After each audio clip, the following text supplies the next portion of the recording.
Saludos cordiales, ante ustedes se presenta Diana Manuet, cursante de la cátedra Tipos Penales Derivados de los Derechos Humanos en la especialización en Penal y Criminología de la Universidad Nororiental Gran Mariscal de Ayacucho, Núcleo El Tigre.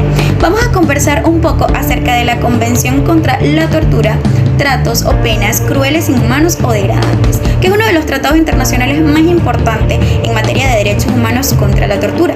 Fue adoptado por la Asamblea General de las Naciones Unidas el 10 de diciembre de 1984 y entró en vigor el 26 de junio de 1987. Una vez que se realizaron las ratificaciones necesarias para que entrara en vigencia. Su antecedente más próximo lo encontramos en la Declaración de Protección a Personas contra Torturas, Tratos o Penas Crueles, Inhumanas o Degradantes, que tuvo la finalidad de establecer en el artículo 5 de la Declaración Universal de Derechos Humanos de 1948 lo siguiente: ninguna persona va a ser sometida a torturas, tratamientos o castigos crueles, inhumanos o degradantes. Ahora bien, esta convención cuenta con 33 artículos que está fraccionado en 3 partes, las cuales vamos a analizar una por una. En la primera sección nos encontramos con definiciones, obligaciones y procedimientos. Ahora bien, el artículo 1 nos establece una definición de tortura y la vamos a fraccionar en diferentes observaciones. Lo primero que nos indica el artículo es que se trata de un daño intencional grave que se le ocasiona a una persona. Ahora bien, grave, porque el daño tiene que ser inminente, es decir, de forma significativa, que ponga en riesgo la salud física o mental de la persona. Esto va a depender del daño, porque el daño puede ser físico o también puede ser psicológico. Dice que es un daño que se hace de forma intencional, porque la persona tiene que tener la pretensión de ocasionar ese agravio. 3. Nos habla de la finalidad o el objetivo por el cual se está realizando este tipo de acciones. Esto puede ser para obtener una declaración, para obtener información, para castigar a esa persona porque se sospecha que ha realizado algún hecho o porque se tiene la seguridad de que lo ha realizado. También por motivos discriminatorios. Lo importante es tener en cuenta y muy claro que bajo ningún concepto o sin importar cuál sea la finalidad u objetivo, no es permisible legalmente los actos de tortura. Ahora bien, también nos hace una aclaratoria que todos estos sufrimientos o daños lo puede realizar un funcionario público en ejercicio de sus funciones. El artículo 2, por otra parte, nos habla de todas las medidas obligatorias y necesarias que debe cumplir el Estado, ya sea a nivel administrativo, judicial, ejecutivo, para impedir que se realicen actos de tortura dentro de su jurisdicción. Y también nos habla de que ningún Estado podrá invocar ninguna circunstancia o situación extraordinaria para justificar los actos de tortura. Por ejemplo, no puede invocar que se realizaron actos de tortura porque existe una amenaza de guerra, porque se encuentran en un estado de guerra, porque existen conflictos o discrepancias políticas graves dentro del Estado. Bajo ningún concepto es permitible que se realicen actos de tortura de forma legal. También nos hace una aclaratoria con respecto a los funcionarios públicos y nos indica que, aunque el funcionario público haya realizado estas acciones porque estaba siguiendo órdenes de un superior, esto no lo va a eximir de responsabilidad. Esto no justifica que haya realizado estas acciones de tortura. Por otra parte, el artículo 3 nos habla un poco de la extradición, teniendo en cuenta que ese procedimiento donde una persona es condenada por la legislación de un Estado, es detenida en otro Estado y el Estado por el cual fue condenado lo solicita para que cumpla condena o para que se lleve a cabo su juicio. El artículo 3 que hace nos indica que el Estado que detuvo a la persona puede abstenerse o cohibirse de realizar la extradición si tiene la sospecha o seguridad de que esa persona en ese otro Estado está en riesgo de ser torturado. Entonces puede cohibirse de realizar la extradición.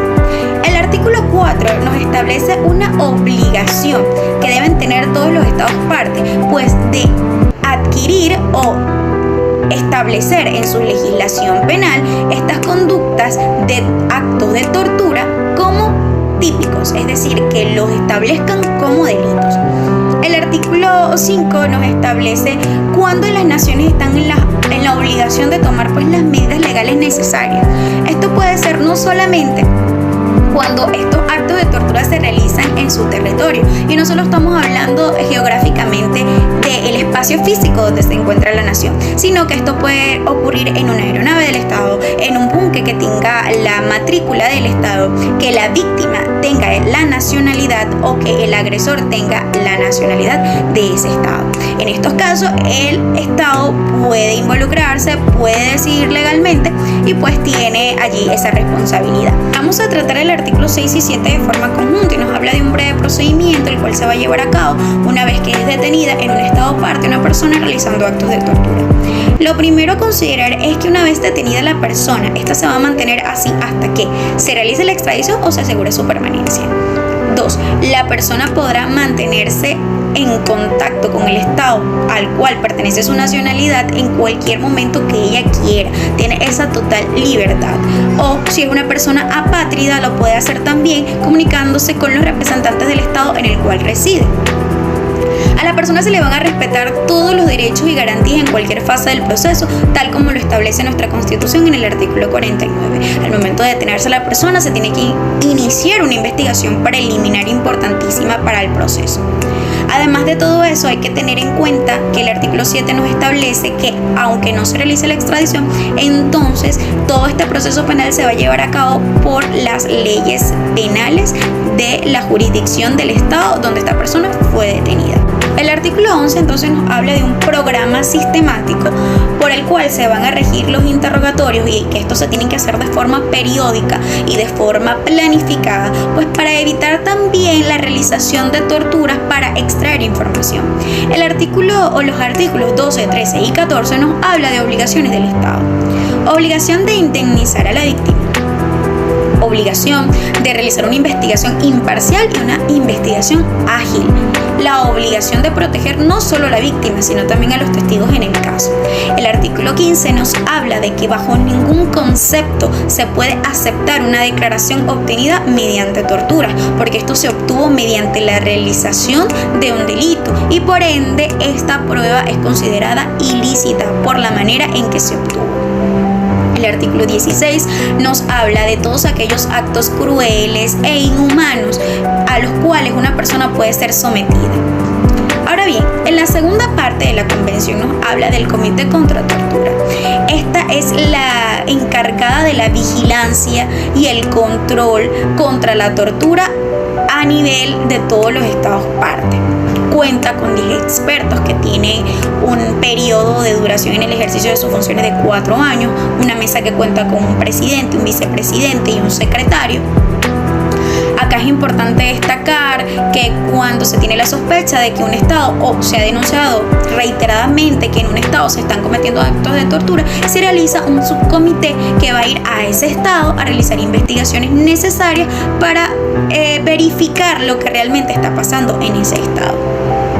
Es un poco resumiendo lo que se trata de este comité de tortura, el cual realiza informes anuales con respecto a cómo se está llevando a cabo la convención dentro de ese estado, si se están respetando los artículos de la convención dentro de ese estado. Y los estados partes tienen que realizar este informe al principio, luego de la ratificación se hacía anualmente, ahora se hace cada 4 años. Y por último tenemos la tercera sección.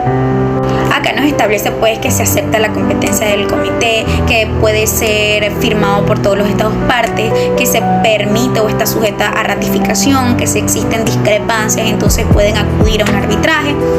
Es básicamente lo que trata esta sección 3 y sección última. Ahora vamos a hablar un poco de lo que es la tortura en nuestro país.